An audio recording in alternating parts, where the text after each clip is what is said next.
ಮಾನವೀಯ ಸ್ನೇಹಿತರ ಒಕ್ಕೂಟ ಕೊಡಗು ಜಿಲ್ಲಾ ವಾರ್ತೆ ಓದುತ್ತಿರುವವರು ಅನಿಲ್ ಕುಮಾರ್ ಸುಂಟಿಕೊಪ್ಪ.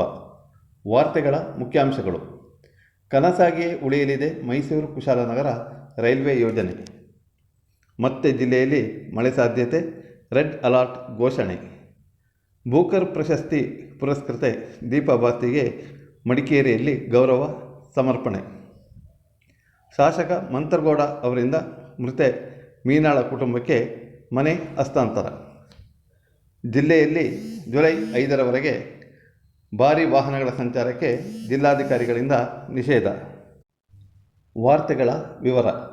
ಕೊಡಗಿನ ಜನತೆಯ ಬಹುವರ್ಷಗಳ ಕನಸಾಗಿರುವ ಮೈಸೂರು ಕುಶಾಲನಗರ ರೈಲ್ವೆ ಯೋಜನೆ ಇನ್ನು ಅನೇಕ ವರ್ಷ ಕನಸಾಗಿಯೇ ಉಳಿದುಕೊಳ್ಳಲಿದೆ ಎಂದು ಕೇಂದ್ರ ರೈಲ್ವೆ ಖಾತೆ ರಾಜ್ಯ ಸಚಿವ ವಿ. ಸೋಮಣ್ಣ ತಿಳಿಸಿದ್ದಾರೆ. ಮೈಸೂರು ಕುಶಾಲನಗರ ರೈಲ್ವೆ ಯೋಜನೆಯನ್ನು ಮುಂದುವರಿಸಲು ಆಸಕ್ತಿ ಹೊಂದಿಲ್ಲ ಎಂದು ಕರ್ನಾಟಕ ರಾಜ್ಯ ಸರ್ಕಾರವು ರೈಲ್ವೆ ಸಚಿವಾಲಯಕ್ಕೆ ಪತ್ರ ಬರೆದಿದೆ ಎಂದು ಮಾಹಿತಿ ನೀಡಿದರು. ಜಿಲ್ಲೆಯಲ್ಲಿ ಮಳೆಯ ಅಬ್ಬರ ಕಡಿಮೆಯಾಗಿ ಬಿಸಿಲಿನ ಸನ್ನಿವೇಶ ಎದುರಾಗಿತ್ತು.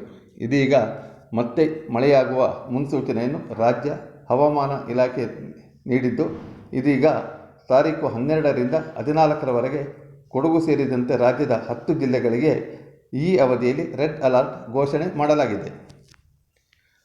ಕೊಡಗು ಜಿಲ್ಲಾ ಕನ್ನಡ ಸಾಹಿತ್ಯ ಪರಿಷತ್ತು, ಕೊಡಗು ಜಿಲ್ಲಾ ಮಹಿಳಾ ಬರಹಗಾರರ ಸಂಘ, ಮಡಿಕೇರಿ ತಾಲೂಕು ಕನ್ನಡ ಸಾಹಿತ್ಯ ಪರಿಷತ್ತು ಇವುಗಳ ಸಂಯುಕ್ತಾಶ್ರಯದಲ್ಲಿ ಮಡಿಕೇರಿಯಲ್ಲಿ ನಡೆದ ಬೂಕರ್ ಪ್ರಶಸ್ತಿ ಪುರಸ್ಕೃತರಾದ ದೀಪಾ ಬಾಸ್ತಿಯವರಿಗೆ ಗೌರವ ಸಮರ್ಪಣೆಯ ಸಮಾರಂಭದಲ್ಲಿ ಸನ್ಮಾನ ಸ್ವೀಕರಿಸಿ ಮಾತನಾಡಿದ ದೀಪಾ ಬಾಸ್ತಿ, ಯಾವ ಭಾಷೆಗಳ ಬಗ್ಗೆಯೂ ಕೀಳರಿಮೆ ಇಟ್ಟುಕೊಳ್ಳಬಾರದು, ಎಲ್ಲ ಭಾಷೆಗಳಿಗೂ ಅದರದೇ ಆದ ಮೌಲ್ಯಗಳಿವೆ ಎಂದು ಹೇಳುತ್ತಾ ಇಂಗ್ಲಿಷ್ ಮಾತ್ರವೇ ಶ್ರೇಷ್ಠ ಎಂಬ ಮನೋಭಾವನೆಯನ್ನು ತೆಗೆದುಹಾಕಲು ಅನುವಾದ ಕೃತಿಗಳ ಅಗತ್ಯತೆ ಹೆಚ್ಚಿದೆ ಎಂದು ದೀಪಾ ಬಾಸ್ತಿ ಅಭಿಪ್ರಾಯಪಟ್ಟರು.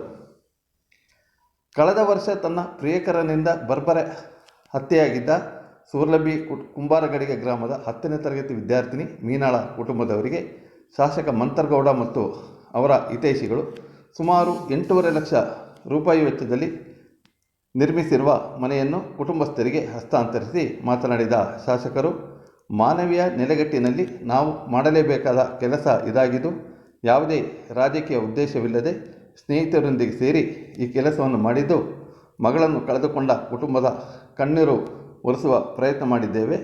ಈ ಮನೆಯಲ್ಲಿ ನೆಮ್ಮದಿಯಿಂದ ವಾಸಿಸುತ್ತಾ ನೋವನ್ನು ಮರೆಯುವ ಪ್ರಯತ್ನ ಮಾಡಬೇಕೆಂದು ಹೇಳಿದರು. ಜಿಲ್ಲೆಗೆ NDRF ತಂಡ ಭೇಟಿ.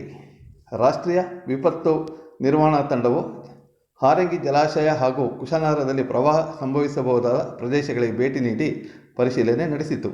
ಜಿಲ್ಲಾ ವಿಪತ್ತು ನಿರ್ವಹಣಾ ಪರಿಣಿತರು ಪ್ರವಾಹ ಸ್ಥಳದ ಕುರಿತು ಮಾಹಿತಿ ನೀಡಿದರು.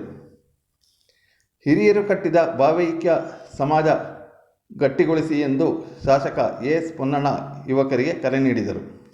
ಹಿರಿಯರನ್ನು ಗೌರವಿಸುವುದು ಮತ್ತು ಅವರಿಗೆ ಅಗತ್ಯವಾದ ಎಲ್ಲ ಸೌಕರ್ಯ ಸವಲತ್ತುಗಳನ್ನು ಕಲ್ಪಿಸುವುದು ಯುವ ತಲೆಮಾರಿನ ಕರ್ತವ್ಯವಾಗಿದೆ.